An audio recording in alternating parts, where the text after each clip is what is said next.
সবকিছু যদি আল্লাহ সৃষ্টি করে থাকে তাহলে আল্লাহকে কে সৃষ্টি করেছে? এই প্রশ্নটির সম্মুখীন আমরা প্রায়ই হই, যেটা অমুসলিমদের কাছে হতে পারে, যেটা নাস্তিকদের কাছে হতে পারে, এবং আমাদের মতো মুসলমানদের মাথায়ও এই রকম প্রশ্ন ঘোরে। এই প্রশ্নটির উত্তর আমি আপনাদেরকে দিয়ে দিব ছোট্ট একটা ঘটনার মাধ্যমে। তো চলুন শুরু করা যাক সেই ঘটনাটি। একবার ইরাকে সমস্ত নাস্তিকের একত্রিত হলো এবং সেখানকার সমস্ত আলেমদের ডাকলো এবং বলল, তোমরা যদি আমাদের 4টা প্রশ্নের উত্তর দিতে পারো তাহলে আমরা ইসলাম ধর্ম গ্রহণ করে নেব, আমরা মুসলমান হয়ে যাব, আমরা নাস্তিক থাকবো না।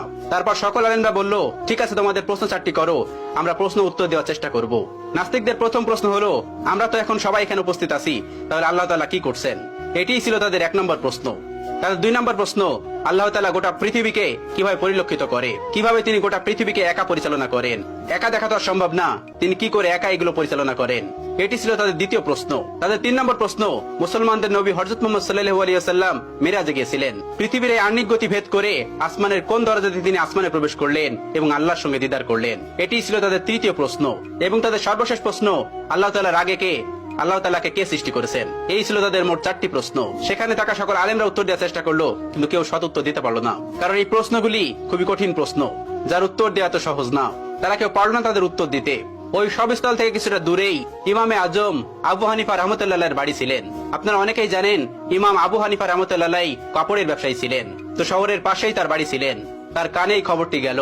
তিনি জানতে পারলেন সবস্থলে এই ঘটনাটি ঘটছে। তিনি দ্রুত বাড়ি থেকে বের হয়ে সেই সবস্থলে উপস্থিত হলেন। তার বয়স তখন মাত্র 13 বছর।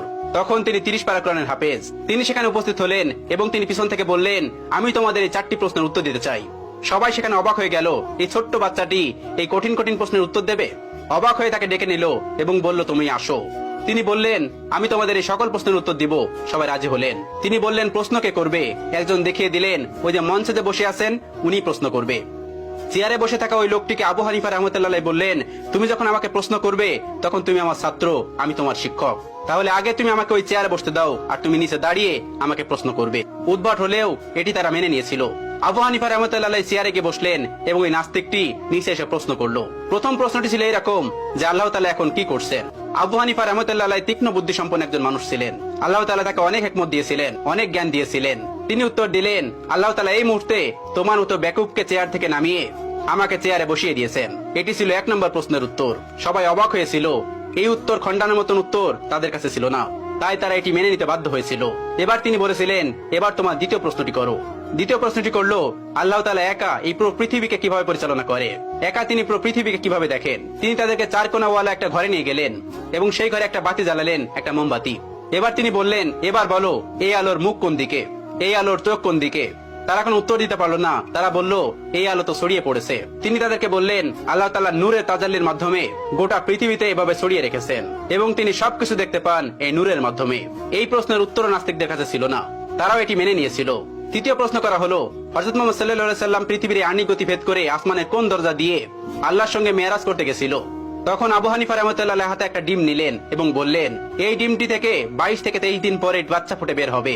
এবার তোমরা বলো, এই ডিমটির বাচ্চা কোন দিক থেকে বের হবে? তারা বললেন, এটি ঠোঁট দিয়ে ডিম ভেঙে বের হবে। তিনি বললেন, কোন দিক দিয়ে বের হবে? তারা বললেন, এটা আমাদের জানা নেই।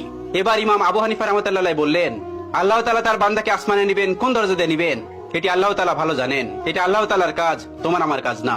আসমান তার, আসমানের যে কোনো জায়গা দিয়ে তার নবীকে আসমানে নিতে পারেন। চতুর্থ প্রশ্ন, যেটি সব থেকে গুরুত্বপূর্ণ, আল্লাহ তাআলাকে কে সৃষ্টি করেছেন? আল্লাহ তাআলার আগে কে? ইমাম আবু হানিফা রাহমাতুল্লাহ বললেন, তোমাদের মধ্যে কি এমন কেউ আছেন যিনি অনেক ভালো অঙ্ক করতে পারে? তখন একজন বললেন, হ্যাঁ আমি পারি। তখন তাকে বলল, তুমি 1 থেকে গুনতে শুরু করো। তখন সে গোনা শুরু করলো। 1 2 3 4 5 6 7 8 9 10 10 পর্যন্ত গোনার পর আবু হানিফা রাহমাতুল্লাহ তাকে থামিয়ে দিলেন এবং তাকে বললেন, এবার তুমি উল্টো দিক দিয়ে গোনা শুরু করো। তিনি গোনা শুরু করলো 9 8 7 6 5 4 3 2 1।